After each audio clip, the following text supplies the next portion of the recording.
केवल 14 वर्षों का वनवास ही तो हटाया है। कौन की प्रबल है, उसी ने यह दिन दिखाया है। मिलेगा क्या रानी तुझको राम को वनवास दे करके?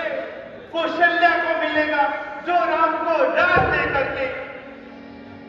दया कर रानी, दया कर।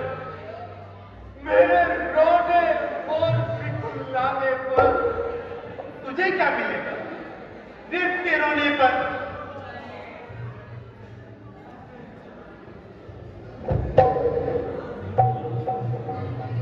अच्छा रानी, रानी रानी रानी, आज चल पधार कर चाल ले और दान भी ले। ले ले राज्य भरत जी को और वनवास भी ले, वर भी ले और दशरथ के प्राण भी ले।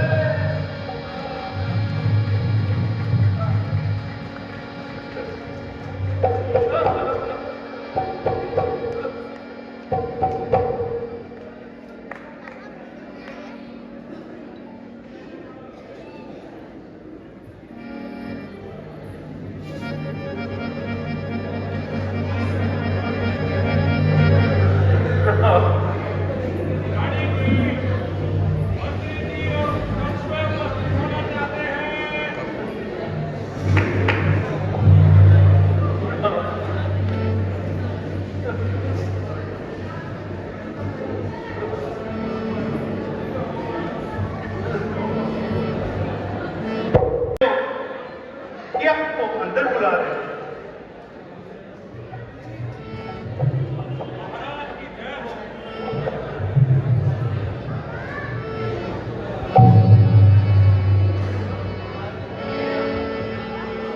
महाराज,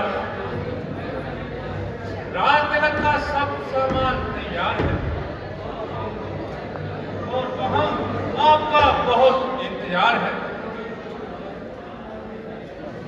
मंत्री जी, महाराज राजतिलक के कार्य में पूरी रात सो नहीं पाए, जिसके कारण तमाम रात जागते रहे।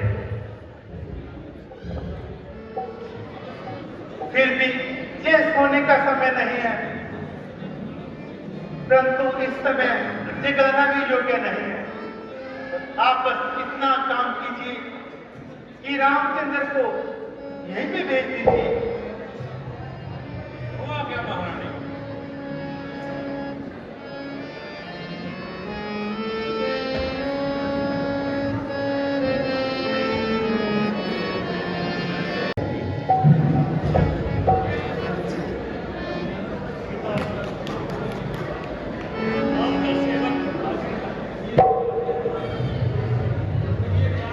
कहिए क्या आ गया है?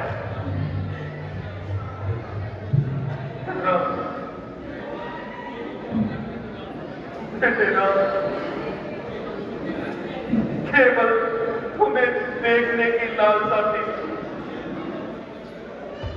और यह मेरा अंतिम आशीर्वाद है। पिताजी, खैर तो है, किस पर कैसी बेकरारी है? बेटा, हाँ, जरा गले लगा लो, क्योंकि हम हमारे सफर की तैयारी में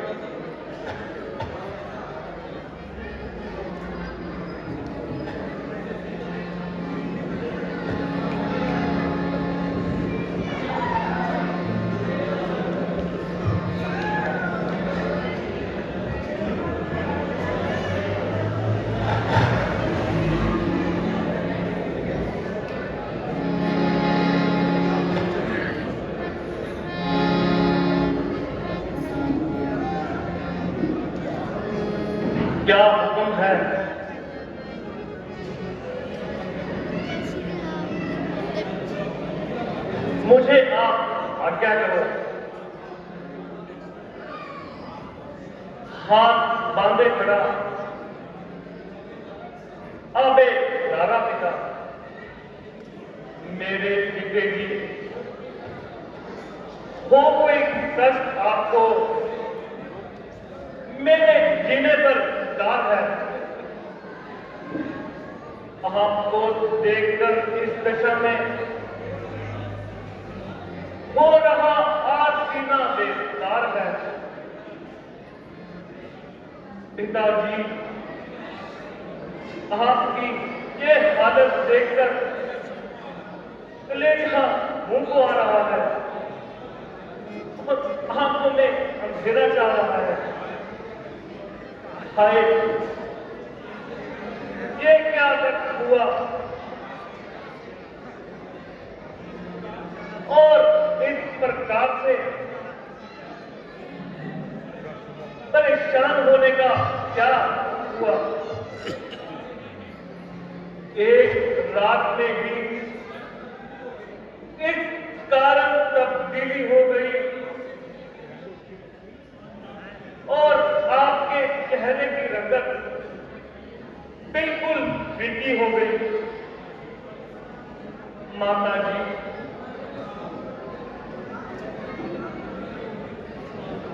अगर कुछ मालूम हो तो आप ही बताइए क्या बात है। हाँ, मालूम तो है, परंतु इसका उपाय तुम्हारे हाथ है राम। माता जी, शीघ्र बताइए और मेरा भेद बताइए। बात तो मामूली है बेटा, मगर पूरी करो तो बताऊं, वरना क्यों मैं सिर खपाऊं। माता जी, आश्चर्य है कि आज आप किस हिसाब से काम कर रही हैं और एक बात प्रकट करने से क्यों कर रही हो।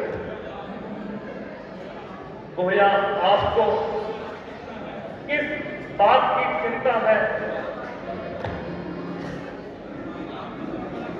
कि राम का दर्शन मेरा हक है, इसलिए आप ऐसा ख्याल कर रही हो। आप अगर का शब्द इस्तेमाल करके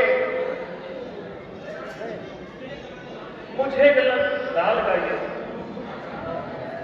और जो कुछ आज्ञा हो शीघ्र बताइए। बेटा,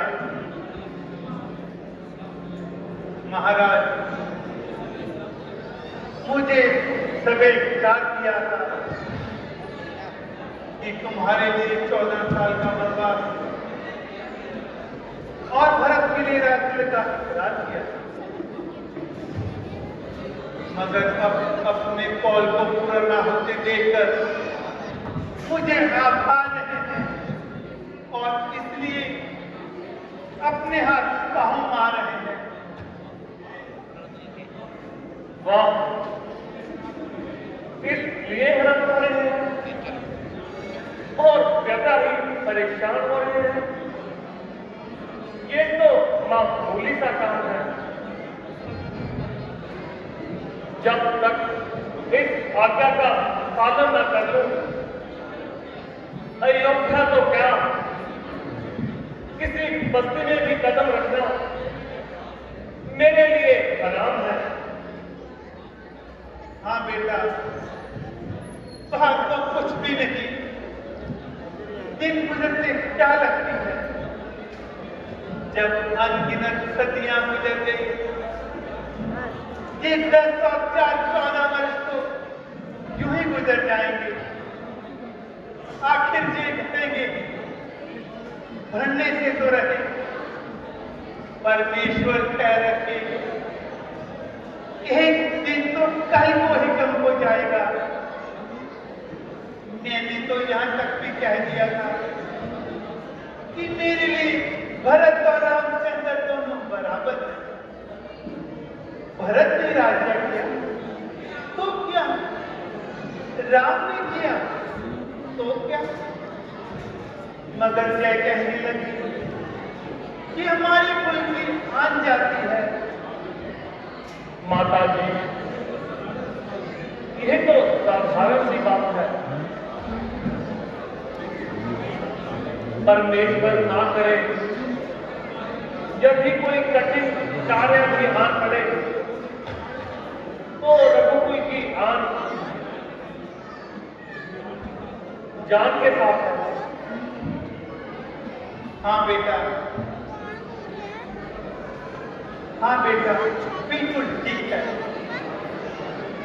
मेरे लाल, अभी रवाना हो जाओ और अभी मुझे ना लगाओ, क्योंकि तुम्हें देखकर महाराज को प्रलेश होता है और उनका दुख और भी विशेष होता है।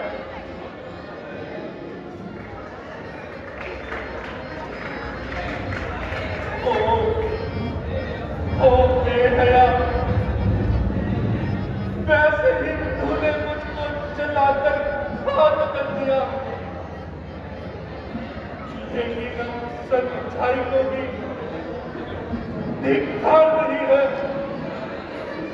हाय हाय, ऐसे जुल्म के पाप तो स्वयं करती है और दोष मुझ पर ढलती है। ओ जालिम, कुछ भस्मेंद्र का भय कर और ऐसा बोझ मेरे सर का नाश है। माता जी, मुझे आज्ञा दीजिए। शरण दीजिए नाथ। पिताजी, आप मुझे आज्ञा दीजिए।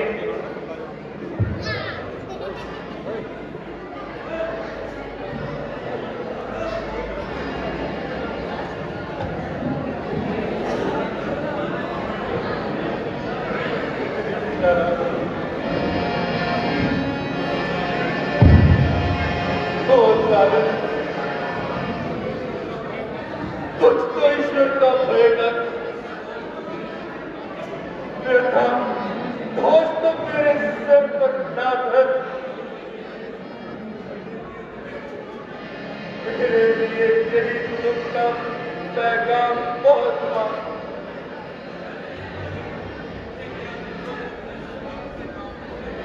अगर कुछ तो क्या, तुझे तो अपने स्वार्थ को करना, परमेश्वर के रास्ते मेरा तमाम कर ले, मेरा विधान तमाम कर। बोल श्री रामचंद्र महाराज